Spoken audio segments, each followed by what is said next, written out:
اپنے مسائل کو حل کرنے کے لیے سبسکرائب کریں آپ کے مسائل کا حل۔ کیا نماز عشاء تاخیر سے پڑھنا مستحب ہے؟ بنت عبداللہ کشمیر سے۔ کیا ہم عشاء کی نماز کا وقت شروع ہونے سے لے کر 12 بجے تک کسی بھی وقت پڑھ سکتے ہیں؟ نیز کیا دیر سے عشاء کی نماز پڑھنا مستحب ہے؟ دیکھیں، عشاء کی نماز کے 3 اوقات ہیں۔ ایک ہے 1/3 رات، یعنی آپ یہ دیکھیں نقشے میں کہ عشاء کا ٹائم کس وقت شروع ہو رہا ہے اور صبح صادق کا ٹائم کس وقت شروع ہو رہا ہے۔ مثال کے طور پر آپ کے علاقے میں عشاء کا ٹائم شروع ہو رہا ہے 8:30 بجے رات کو، اور فجر کا ٹائم شروع ہو رہا ہے فار ایگزامپل 4:30 بجے، تو اب آپ گنیں 8:30، 9:30، 10:30، 11:30، 12:30، 1:30، 2:30، 3:30، 4:30، تو یہ ٹوٹل 8 گھنٹے ہو گئے۔ ہم آسانی کے لیے یہ 9 گھنٹے کر لیتے ہیں، یعنی فجر کا ٹائم شروع ہو رہا ہے 5:30 بجے، تو یہ 9 گھنٹے ہو گئے۔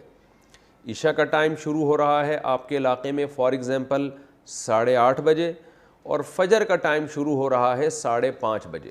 9، 10، 11، 12، 1، 2، 3، 4، 5، تو یہ پورے گھنٹے بنتے ہیں 9 گھنٹے۔ تو اس سے میں پتہ چلا کہ عشاء کا جو وقت ہے وہ 9 گھنٹے ہے۔ صبح صادق سے پہلے آپ عشاء پڑھ لیں گے تو آپ کی نماز ہو جائے گی، قضا کرنے کا گناہ نہیں ہوگا۔ اصولی طور پر یہ مسئلہ ہے۔ البتہ عشاء کے ٹائم کو 3 حصوں میں ہمیں ڈیوائیڈ کرنا چاہیے۔ سب سے پہلے 1/3 رات۔ اب آپ بتائیں 9 گھنٹے جب عشاء کا ٹائم آپ کے علاقے میں اگر بن رہا ہے تو 1/3 یا 1/3 رات کب ہوگی؟ جب 3 گھنٹے پورے ہو جائیں گے، یعنی 8:30 بجے اگر عشاء کا ٹائم شروع ہو رہا ہے، 9:30، 10:30، 11:30، یہ ہے 1/3۔ سب سے افضل وقت ہے 1/3 رات پہ عشاء کی نماز پڑھنا، یعنی 1/3 رات تک تاخیر کرنا، یہ سب سے افضل ہے۔ اور رسول اللہ صلی اللہ علیہ وسلم کی صحیح حدیث ہے، آپ نے فرمایا اگر مجھے اپنی امت پر خوف نہ ہوتا مشقت کا تو میں لوگوں کو عشاء کی نماز میں تاخیر کا حکم دیتا۔ تو مشقت کا خوف تھا اس لیے آپ نے اس کو واجب نہیں قرار دیا، لیکن افضل بہرحال یہی ہے کہ عشاء کی نماز اگر 9 گھنٹے کی رات ہے اور 8:30 بجے ٹائم شروع ہو رہا ہے تو 11:30 بجے پڑھی جائے، یہ سب سے افضل وقت ہے۔ 1/3 رات کے بعد پھر تاخیر کرنا یہ غیر افضل ہے، ناپسندیدہ ہے آدھی رات تک۔ اب آدھی رات کب ہوگی؟ جیسے 8:30 بجے عشاء شروع ہو رہی ہے اور 9 گھنٹے کا ہے تو یہ 4.5 گھنٹے میں آدھی رات ہو جائے گی، یعنی 8:30، 9:30، 10:30، 11:30، 12:30، 1 بجے تک بھی آپ عشاء کی نماز پڑھ سکتے ہیں، جائز ہے، ثواب کم ہوگا۔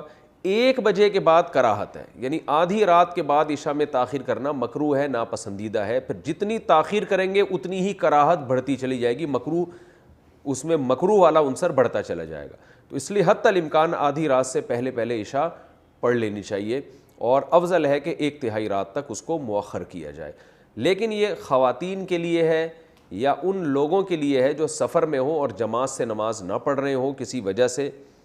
اگر آپ محلے میں رہتے ہیں، مسجد میں جماعت سے نماز سے پڑھنا چاہتے ہیں تو پھر جماعت کی نماز کو ترجیح دی جائے گی، اور جماعت کی نماز جلدی ہوتی ہے۔ ہمارے ہاں 9:15 بجے عشاء کی نماز ہو رہی ہے، حالانکہ اصل وقت تو 11:30 بجے ہے، لیکن وجہ کیا ہے کہ نبی صلی اللہ علیہ وسلم بھی 1/3 رات تک تاخیر اس لیے نہیں کرتے تھے کہ صحابہ پر شاق نہ گزرے۔ تو اگر مسجدوں میں اتنی دیر سے جماعت کی نمازیں ہونا شروع ہو جائیں گی تو اس بات کا امکان ہے کہ لوگ نماز چھوڑ دیں گے سستی میں۔ تو نماز کو بچانا اور جماعت سے پڑھنا یہ زیادہ امپورٹنٹ ہے۔ آپ انفرادی نماز پڑھیں 1/3 رات تک مؤخر کرنے سے، یعنی انفرادی طور پر 1/3 رات تک مؤخر کرنے سے افضل ہے کہ آپ جلدی پڑھ لیں مگر جماعت سے پڑھیں۔ تو جماعت چھوڑنا بہرحال مسجد کی جائز نہیں ہے۔ تو مسجدوں میں جس ٹائم پہ نماز ہو رہی ہو آپ نے وہی نماز پڑھنی ہے، اسی ٹائم پہ، چاہے وہ جلدی ہو رہی ہو چاہے وہ دیر سے ہو رہی ہو، تاکہ جماعت کی فضیلت نہ چھوٹے آپ سے۔ جماعت سے نماز پڑھنا چونکہ واجب ہے، نہیں پڑھیں گے گناہگار ہوں گے۔ اور اگر انفرادی پڑھنی ہو کسی عذر سے تو پھر بہتر یہی ہے، جیسے خواتین تو انفرادی پڑھتی ہیں گھروں کے اندر، تو پھر بہتر یہی ہے کہ 11:30 بجے تک مؤخر کیا جائے۔ لیکن یہ بھی اس خاتون کے لیے افضل ہے جس میں نیند کا بہت زیادہ غلبہ نہ ہو، اور یہ بھی خطرہ نہ ہو کہ اتنی دیر سے سونے میں فجر قضا ہونے کا خطرہ نہ ہو۔ تو اگر خطرہ ہے، آپ کو یہ ڈر ہے کہ نیند کا غلبہ ہو جائے گا، سستی ہو جائے گی، تو بھائی پھر بہتر یہی ہے کہ وقت داخل ہوتے ہی پڑھ لیا کریں، جیسے ہی وقت داخل ہو پڑھ لیں تاکہ قضا ہونے کا خطرہ ختم ہو جائے۔